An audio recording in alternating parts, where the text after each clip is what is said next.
It is the late 1970s in Tulare County, California. From a distance, the county looks like paradise. Endless rows of vineyards stretch across the valley, kissed by the sun and watered by irrigation canals. This is California's breadbasket, the land that fills dinner tables across America.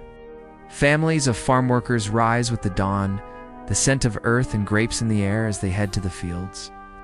But beneath the surface, Tulare hides another reality. Poverty runs deep here. The county ranks among the poorest in California. Laborers who pick grapes for pennies a basket live in cramped housing, scraping by while the wine industry prospers. And in the shadows of this agricultural economy, another business flourishes: drug trafficking. Tulare sits along a critical route for heroin, marijuana, and cocaine smuggled north from Mexico. Ranches and farm towns double as distribution hubs. Behind closed doors, deals are made, debts are enforced, and enemies are silenced. It is in this world that 16-year-old Jose Manuel Martinez comes of age. To his neighbors, Jose is just another boy on a ranch outside the small town of Early Mart. But soon, he will become something else entirely: a killer. Feared across the United States and Mexico, remembered by the name that would follow him for decades: El Mano Negra, the Black Hand. The story begins in 1978. A request from his sister Cecilia. A moment of violence. And a teenage boy who would never turn back. The making of a killer. Jose Manuel Martinez was born in 1962 in Fresno, California. Though born an American citizen, his earliest years were spent in Mexico. For the first 11 years of his life, Mexico shaped his sense of identity's language, its culture, its rules of survival. When his family eventually returned to the United States, they settled in Tulare County. Steph's stepfather, a stern and resourceful man, made a living as a labor contractor organizing crews of farm workers for the vast vineyards and orchards. But farm labor wasn't his only business. On the side, he dealt in drugs, trafficking heroin and marijuana through the very same migrant networks he managed. Life on the ranch was hard. Tulare was poor, and so was Jose's family. But the children grew up with a sense of loyalty and survival. Among them, Cecilia, Jose's sister, played a central role. She was young, beautiful, and close to her brother. By the time Jose was 14, he was already stepping into his stepfather's world. He made his first courier trips across the border, carrying small packages of heroin on buses and later driving them himself. He was the perfect candidate. Bilingual, US-born, inconspicuous.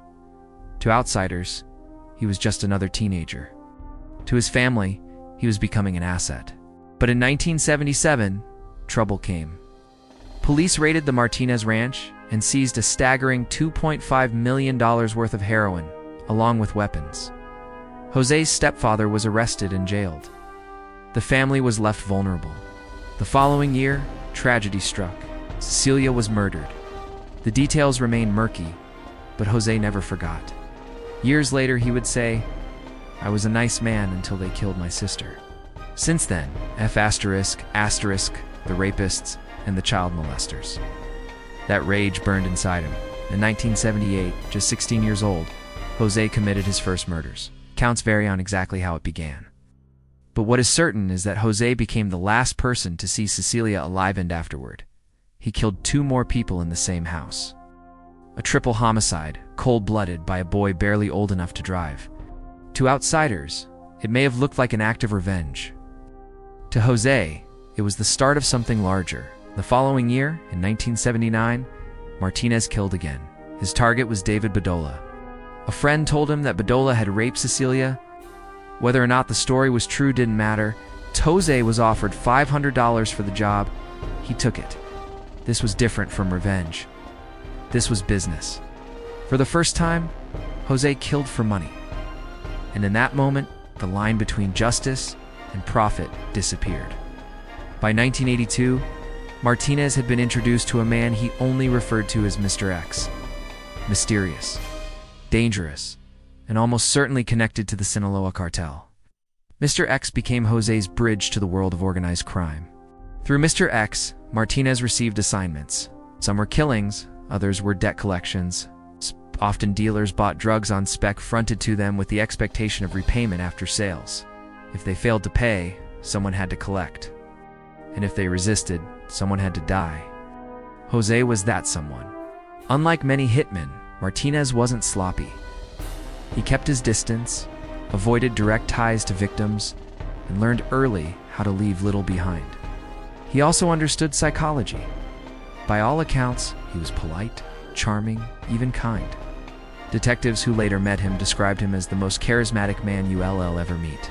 To his family, he was the one who showed up at hospitals, the one who cared for children, the one who found solutions. No one suspected him of being a killer. That was his greatest strength. Still, Martinez's name surfaced in homicide investigations as early as 1979. Police would hear whispers of El Mano Negra, but nothing ever stuck. When he was arrested, it was always on drug charges, never murder. Looking back, detectives admit it's baffling.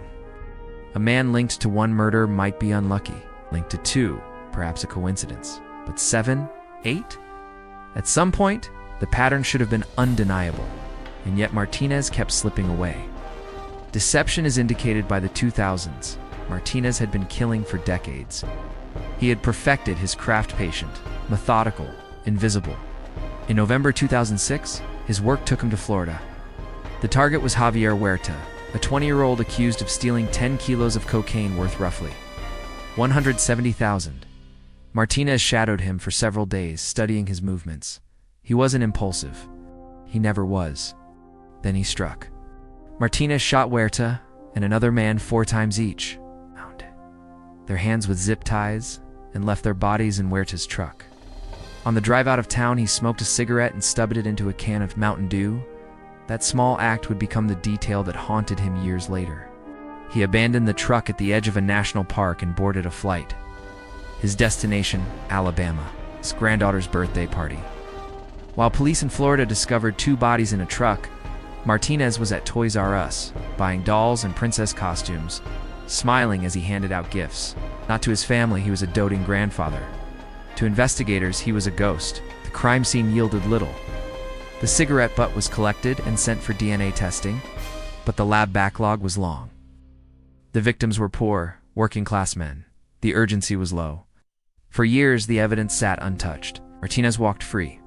3 years later, in 2009, Martinez killed again, this time back home in early March. His victim, Joaquin Barragan, was lured by a woman, ambushed, and executed. His body was found under a blanket, hands bound with zip ties. By now, whispers of El Mano Negra were louder. Locals claimed Barragan had known a contract killer was after him. Some said Martinez had even tried to hire women to lure Barragan. Police were suspicious but lacked evidence. They arrested Martinez for violating probation, hoping to pressure him. But Jose was prepared. When officers knocked on his door, he quickly pulled out his phone, removed the SIM card, and swallowed it, destroying any incriminating data. In questioning, he denied everything. Calm, polite, even cooperative. He agreed to a polygraph test.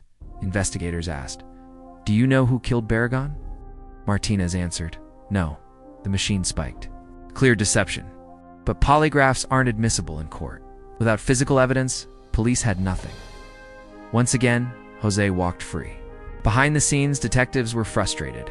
A man who appeared in case after case. Victims with their hands bound, executed with precision. Zip ties, bullet casings, whispers. Always pointing back to Martinez. It's always slipping through their fingers. It seemed as if the Black Hand could go on forever.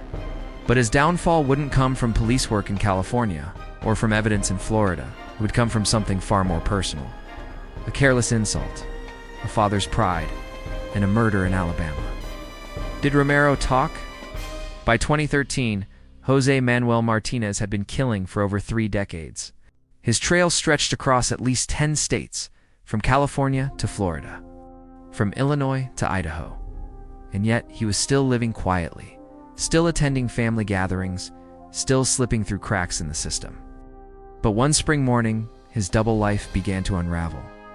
It started in the small town of Russellville, Alabama. Martinez's daughter had married into a family there, and Jose would visit often. To neighbors, he was a soft-spoken grandfather, friendly and polite. He attended barbecues, cheered at Little League games, and chatted with parents on the sidelines. But beneath that calm exterior, a storm brewed. One day, Martinez learned that a local man named Jose Ruiz had insulted his daughter. Accounts vary. Some say Ruiz mocked her looks, others that he disrespected her in public. Whatever the words were to Martinez, they were unforgivable. For a man who built his reputation on loyalty and family honor, this was personal. He had killed for less. On March 5, 2013, Martinez confronted Ruiz. Witnesses later said he was calm, almost casual. He lured Ruiz into his car under the pretense of talking things out. But instead, he drove him to a quiet, rural road. There, Martinez pulled out his gun, which his body was discovered soon. After shot dead, dumped like so many of Martinez's other victims. At first, it looked like just another homicide in a small southern town. But detectives noticed something unusual. The killing was too clean. Ruiz wasn't robbed. He wasn't beaten. He was executed. Within days, Martinez was identified as a suspect. The motive defending his daughter's honor was clear. The evidence pointed in one direction. And unlike in California or Florida, where witnesses were scarce and victims' families were often too afraid to talk, here in Alabama, people came forward. Authorities moved quickly. When Martinez tried to leave the state, deputies pulled him over on a rural highway. He didn't resist. In fact, he was cooperative. Almost too cooperative. Sitting in custody, Martinez did something investigators didn't expect. He started to talk. A long list of bodies at first. Alabama detectives thought they had solved one local homicide. But Martinez had other ideas. During interviews, he casually began mentioning other killings. Not one, not two, but dozens. Names, dates, locations, California, Arizona, Florida, Ohio. He spoke with a calm certainty as if he were reciting a grocery list. Detectives were stunned. At first, they assumed Martinez was bluffing, trying to look important or scare them. But when they cross-checked his claims, the details lined up. Cold cases, long considered unsolvable, suddenly had answers. Martinez explained that he had worked for the Sinaloa Cartel, one of the most powerful criminal organizations in the world. His jobs ranged from collecting drug debts to eliminating rivals. He claimed responsibility for over 30 murders and hinted at many more. His method was consistent. Ambush, execution-style gunfire, zip ties, quick disposal. He never tortured. He killed efficiently, cleanly, and then vanished back into family life. One detective later recalled he was the most polite man I'd ever arrested. He said, "Sir and ma'am." He asked about my family. He smiled the whole time. And then he'd tell us about shooting someone in the head like it was nothing. Oh, Martinez's confessions. Reopened dozens of old files. Families who had waited years for answers suddenly heard the name of their loved one's killer. Some wept with relief. Others were furious that it had taken so long, furious that Martinez had walked free for decades. Detectives from across the country flew to Alabama to question him. Each came away shaken. They had never seen a hitman so willing to confess. But Martinez had a reason. He wasn't confessing out of guilt. He wasn't repenting. He was bragging.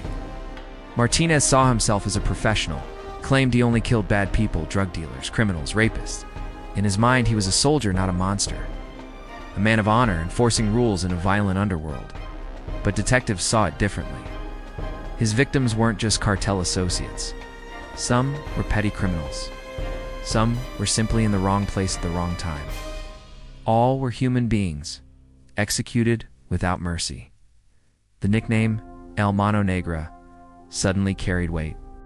The Black Hand, the invisible force that strikes without warning. For years, he had been a ghost story. Now he was real. He was finally in custody. The failures of law enforcement. As Martinez's story spread, one question echoed. How did he get away with this for so long? The answer lies in the cracks of America's justice system. Many of Martinez's victims were undocumented immigrants or low-level criminals. Their families were often too afraid to talk to police, fearing deportation or retaliation. Cases went cold before they even began. Jurisdictions didn't share information. A murder in California looked isolated.